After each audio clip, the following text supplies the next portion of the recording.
Well, maybe turn it down a little bit more. Okay, well, I feel like you have a big opinion coming up here. I don't know. I mean, like, that was I did like everything that happened in this movie. I did not expect to happen. I didn't know anything about this movie. Yeah. I didn't know what kind of movie it was going to be. And man, there wasn't I gotta say, every single thing in this movie caught me by absolute surprise. I think I agree. I think everything you think it would do, it just does the opposite. I thought the kids wrote. I think this is the first time in a very long time that, like, I was watching a horror movie and I would, like, actually clinch up, like, oh, like, it was like, I think the feel of, like, being on edge. Yeah. It does it so well. Yeah, there are a couple corny things that happen, but yeah, I think this is one of those where even if there's like, first of all, the gore factor, there is a gore factor. Like, I think, especially very beginning when you see, they talk about the rotten one, right? They talk about this guy's son, and you're like, oh, I was thinking it was like a little baby. That's what I said. I was like, oh, it's a baby. And no, it's a big fat man, like literally rotting. And it wasn't discreet at all. It was like very in your face. Yeah, it was. I mean, the practical effects were crazy. Mm-hmm. Like, it was. There were parts that were very hard to watch, but I will say that the things, they did a good job of setting things up that you suspected were going to happen, and you were just like, no. And then, and they never did the thing where it was like cheap jump scare. Yeah. It was like tension. Yeah. It was, I mean, it was pretty gruesome. Mm-hmm. It was a gruesome movie. Probably one of the more gruesome movies I've seen in a very long time. It was, but I think, I don't know what I think about this movie. Like, I would maybe watch this again, because I think that there was probably a lot of stuff now that I've seen it all unfold that I could come back to, and you'd see a lot of foreshadowing for things. But I don't know. Like, I just am sort of like gobsmacked a little bit of like, I don't know what I think about this. I will say I really liked it. I thought it was good. I think it felt different in like a way that a horror movie normally feels. Unreal Engine. How did they use the Unreal Engine in this? It does things that it almost feels like, and I kept thinking throughout, I'm not going to say it was a superhero, but it almost felt like it was kind of had this superhero-esque thing. Like, they had like a villain of sorts, right? Like the rotten one, and like the devil. I mean, there was no devil specifically announced. I guess they said don't call by name, but then like they had these thing called the cleaners, right? They had these cleaners that would kill them in a way that is, since the church did away with, they said that God was dead. Basically, their faith wasn't important to them anymore, is what they're trying to teach you. But yeah, I think it kind of felt like that. It kind of felt like a superhero movie in a way that just didn't pan out, and it happened to be just a horror film.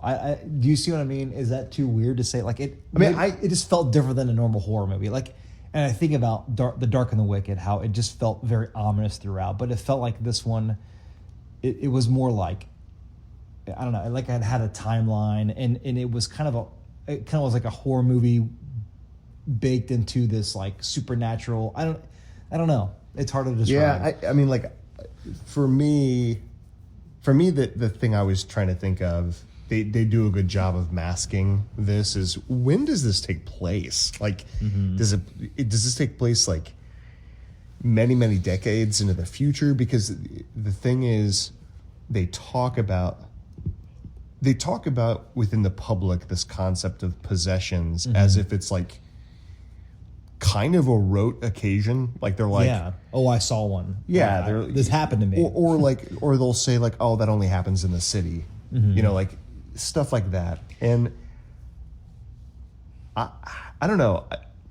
Okay, so let me maybe start with a couple things. I thought that the acting, I think with all the movies that we've seen, I've been pretty impressed with the acting. Yeah. I mean, maybe not necessarily the Hell House LLC, but that's a different kind of movie. But with this being a movie that's like a Shudder film, a lot of times I just get worried about the actual quality of it. And I mean, the acting was extremely convincing. The practical effects were crazy. The thing that I didn't really care for was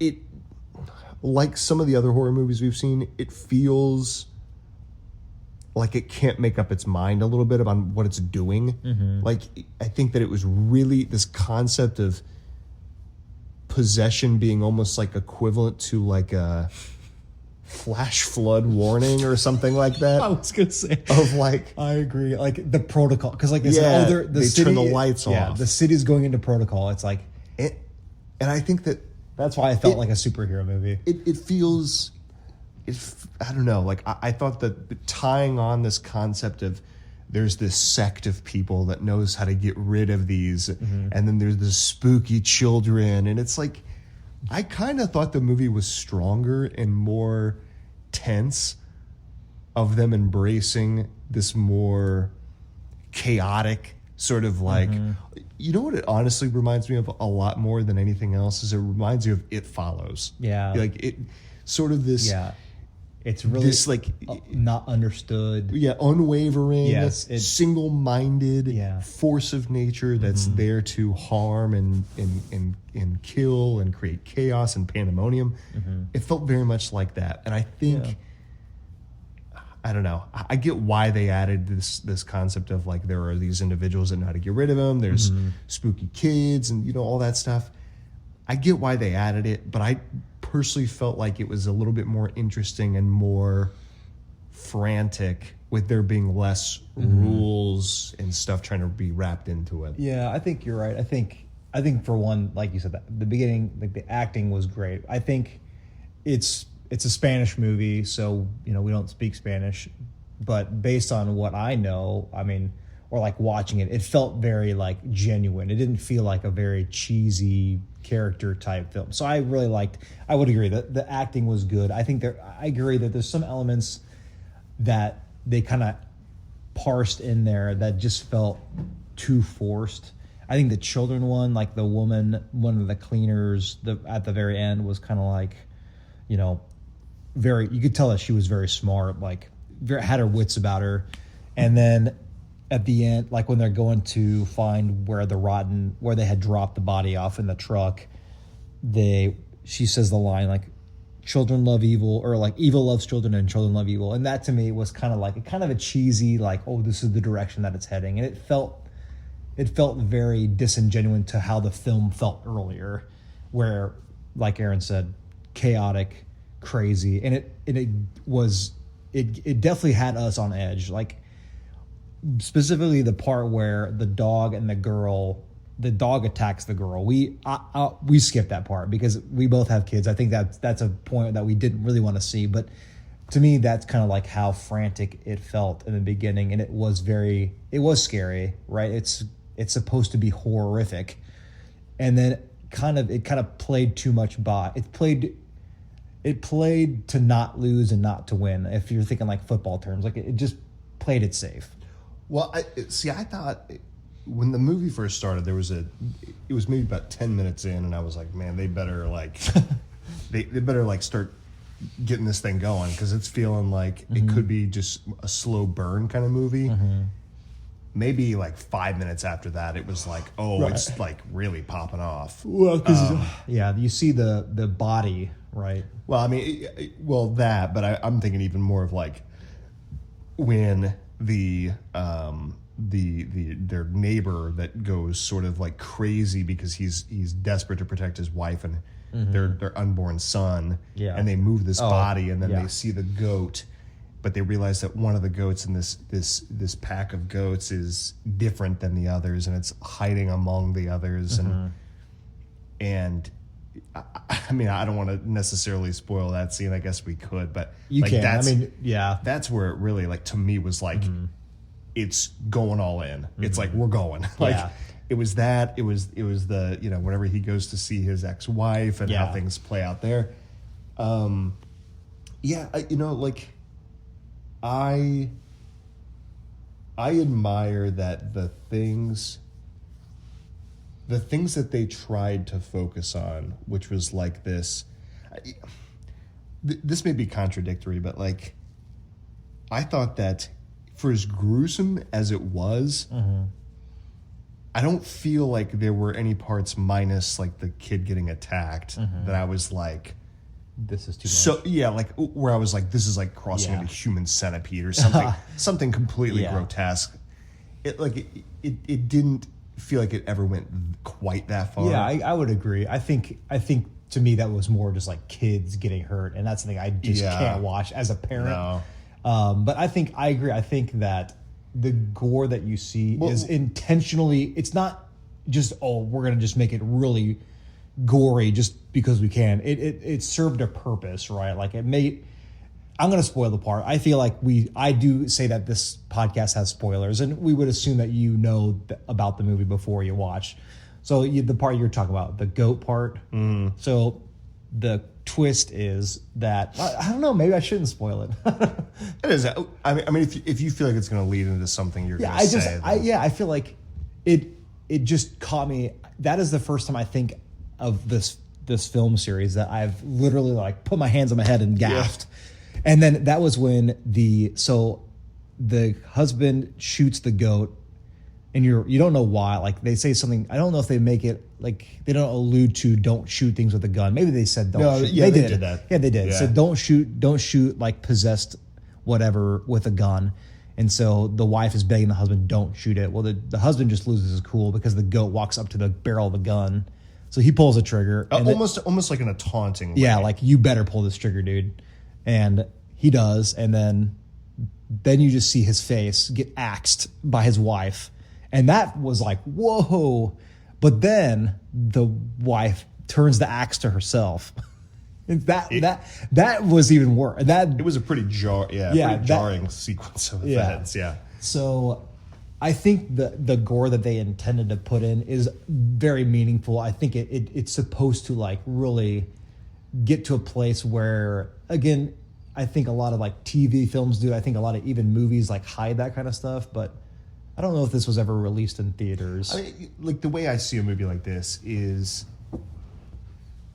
I mean, if you're squeamish, it's not the best movie to see, but I see it as like, there's movies like Terrifier that I'm not interested in, but it's like gore because people like gore, and that's just not the kind of stuff I like.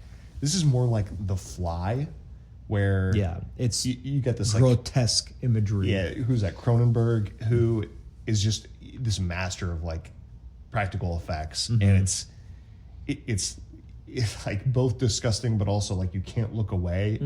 I think it fits more in that. Yeah. I think the other end, just interrupting briefly, is like Saw. Like Saw, there was a Saw 3D.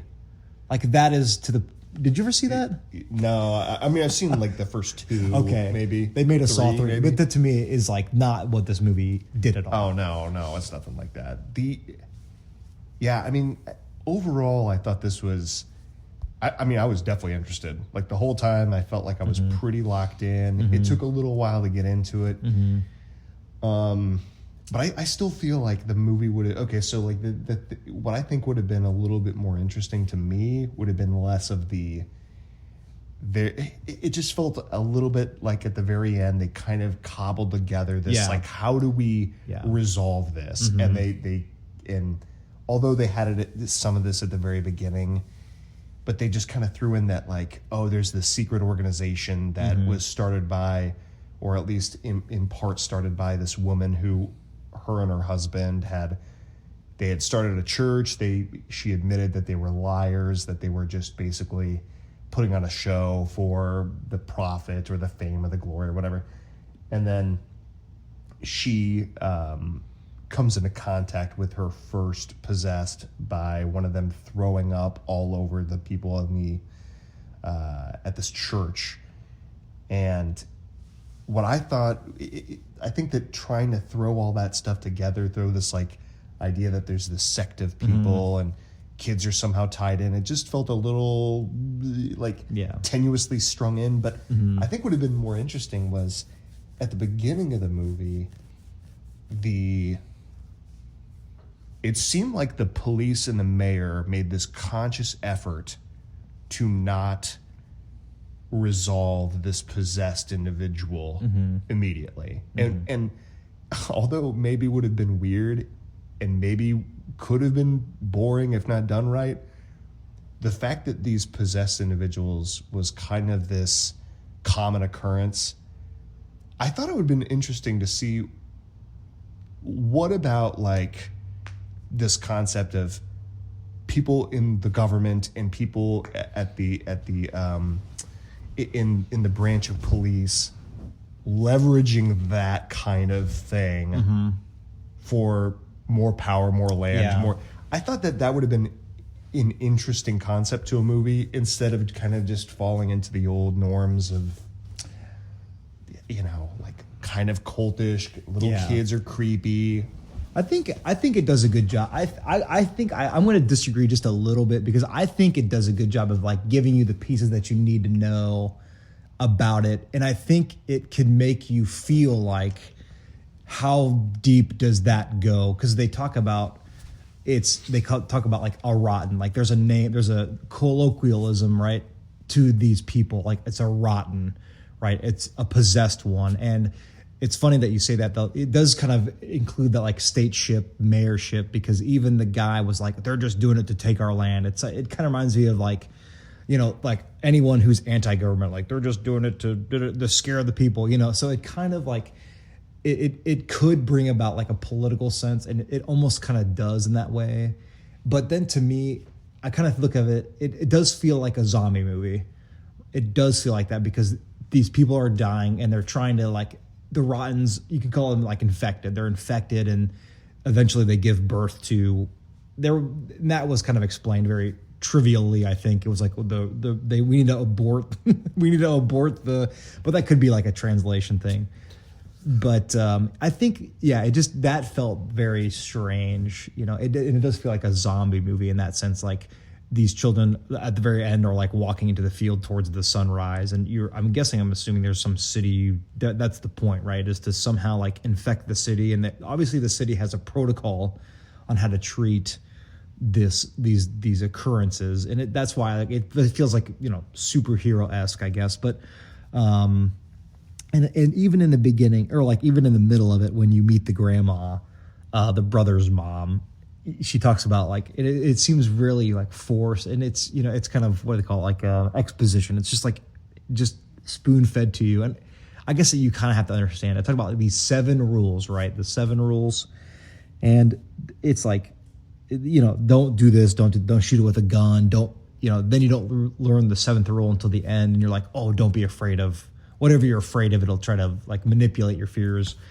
And then even when the mom was talking to the kid, her grandson, then she sings him this song, like, don't let it take your body, don't let it infect your mind. And she's like, it's a famous song. It's like, there is no way that's a famous song. Yeah. Because that was laughable. I mean, it to me seems very strange. Like that would be a famous song. And if it was that famous, then don't you think that these people like it crosses the line between, if it's that famous, then everybody should know exactly what they need to do to prevent things from happening. And then, or if it's not famous enough, then everybody should be dead already in Argentina or whatever this place was set. Right. You know what I mean? It just feels like, I don't know.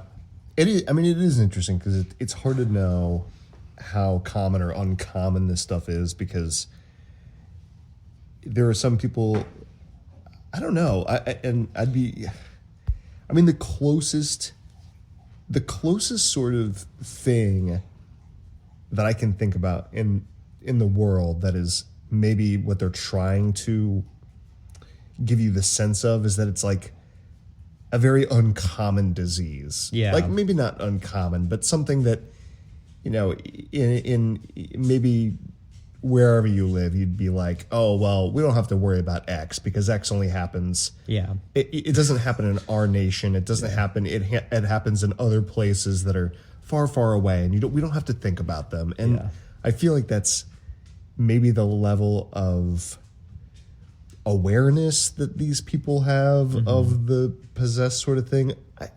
I will say, though, that I don't even fully understand exactly the rules of this thing, because it seems there's somebody who's possessed and who is literally rotting inside.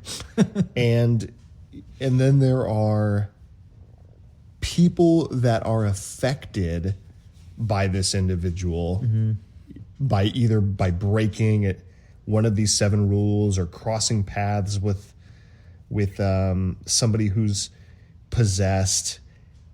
But it seems like that possession is like transient. It's like you can be possessed and then not possessed. And I don't know, like, it seemed like towards the end they were suggesting that kind of like the main vampire, if you kill the main vampire, all the other vampires will be gone. But it is a little hard to believe that if this is as prevalent as it is, how it's not a worldwide pandemic. It feels like it would be almost impossible for this to not spread. Yeah, and based on like the rules, it's like who came up with the rules? And how do you know what the rules were? Like, did they just find out? You know, especially with like guns. Like, what's the first thing you're going to do if someone's like coming up to you and like bleeding or whatever? You're probably going to kill it with a gun, right? I mean, it's the modern era. I mean, it's not like a medieval time. This isn't like in the 1800s. This is like modern day, at least ish. I mean, it really does feel like this takes place many decades into the future, because they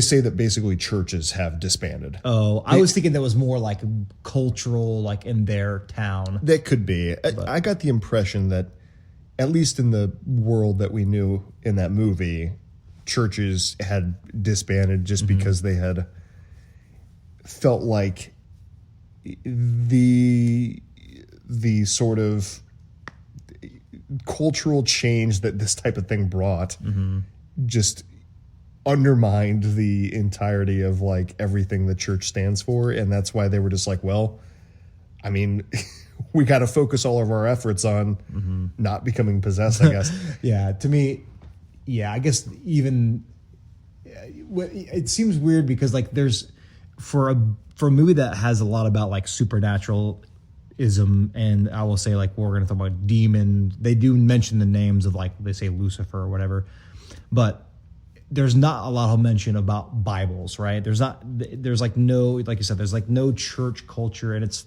you know, you wonder if like it would be better just to like, if the ultimate goal was like to bring about a church system in that area, or have these cleaners be the ultimate. That to me it's up for interpretation. I'm not saying it's a bad point, but the rules part, it just feels very forced, and it's like it has to play by a certain aspect, otherwise everyone would be dead like instantly. It has to have rules to play nice to, for a better term. So I think that does kind of, it makes it a little more underwhelming, and like you said, it's ambiguous. There's people who become possessed, and for the two brothers who interacted highly with the rotten, and all of them around them were possessed very frequently, like their families, this guy's ex-wife, and the main character, the main protagonist, doesn't get possessed at all. As far as it's not obvious if that happens, and I don't think it does. Well, I mean, his brother crashes this car at the end, and is just, I mean, maybe they're suggesting he's possessed because he's just sort of unscathed and at the house the next day. I don't even know how he got back. But I did think it was funny that this device that these cleaners use, it's like archaic. It's like if you asked AI to create like an instrument from the 1600s. Yeah, it would look exactly like what they did. It was just this completely opaque, like knobs and Yeah, telescopes. It's very steampunk. It was which gave this impression that people had been doing this for many, many, many years, but it also seemed at the same time like it was only like recently that people had uncovered. That's a good point. So it was very strange that they were like, Yeah. they were like, nah, I know what I'm doing, and they're screwing this telescope to a sextant and then a compass onto that, and then they're turning a. We joked that it looked like what stargazers would use, like on a sailboat, like in the 1400s. Like that's what it looked like. It had some gears to it. And I think it had like astrological symbols on it too at some point, but. It was very strange for how effective they needed it to be. It didn't seem very effective at all. I mean, it looked like the kind of device. I mean, seriously, it looked like the kind of device that you would come up with if you were like, we have a horror movie. We need to come up with something that they would use hundreds of years ago to dispel monsters. Yeah. And it would look exactly like this. Yeah. It's in a briefcase. And there's pictures from medieval times in there depicting how to use it. Of course, there's no written instructions. Yeah. They said, you know what, we'll just paint the picture on there and they'll get it. Yeah. Especially in high stressful situations. Yeah. I will say the one part that I didn't mention that I wanted to was I did think the movie was very creative in the way that they like gave the entities like physical barriers. Specifically, the part where the protagonist has a son who has severe autism, and it's kind of explained, but it needs to be explained. Like so that the cleaner, because she's very knowledgeable supposedly, so she tells the brother was it the brother? Anyways, it was one of the people about the son who has autism, and he becomes possessed. Well, and she's like, well, they're like, oh, he's acting fine because that's how he normally acts. He's like he's like not paying attention, but she said look at his hands, and his hands were contorted, and she kind of like alluded to that the demon couldn't figure out his brain enough because of his disability. And I thought that was like a very interesting, I thought that was like worth it was very creative. It's like it does make sense to me that if you were inside of a mind of someone with autism such as it felt like you would have an issue like maybe thinking how he thinks or whatever, or controlling your body like how he controls his body. And again, very minor part, but I thought that was very creative from the writer, and it was done very well. So yeah, I don't really know what to make of a movie like this, because I feel like it is so shocking. By the time you're done with it, you feel like you're just kind of in that "what did I just watch" mode. Mm-hmm. And I guess kind of wrapping things up here, like I would rewatch this to see what did I miss, because I still feel like I'm stewing over this and I don't totally follow everything. Mm-hmm. I thought this was extremely interesting. I felt engaged. It didn't feel like it drug on. Mm-hmm. It didn't. This is one of those movies that you could absolutely see another studio saying it's got to be an hour and 57 minutes, and it really doesn't. Mm-hmm. They do a good job. I think it's like a little over 90 minutes or something like that. It's well timed, well paced. Yeah, I think the pacing was good too. I think that it was super interesting. I would watch it again. Mm-hmm. I of course, like I don't think I could give it a rating. I think I would need a lot of time to really sit with it. But I would rewatch this, and I think that if you're squeamish, maybe be careful around it. But otherwise, like I thought the gore was not so over the top that I was just gonna like eject totally. Mm-hmm. I agree. I think I agree with all that. I think the pacing was well done. I think it kept us interested enough, and the story was interesting enough, and it's almost like what happens next. It was very engaging. I think the gore is an appropriate amount. I don't think it's overdone with gore. I think they do kind of like hammer some certain details about it that you're like, okay, like maybe that's a little much, but it all feels like it served a purpose. And I agree. I think I would definitely rewatch this movie. I would definitely recommend this movie. I think if you're interested in a different type of horror film, I think it's worth watching, as long as the audience understands that there's gore and there's some violent scenes with children, which I think was the biggest issue that I had with it. Yeah.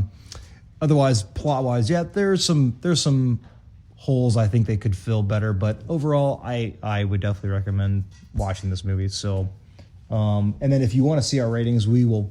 I agree. I'm probably not going to give it a rating on the podcast, but I'm going to go ahead and I'll probably rate it on our Letterboxd if you're interested in that, and I can link our accounts on there on the comments. So, thanks for listening, and wait till the next one. Just play us out. Play us out, Jerry. Peace.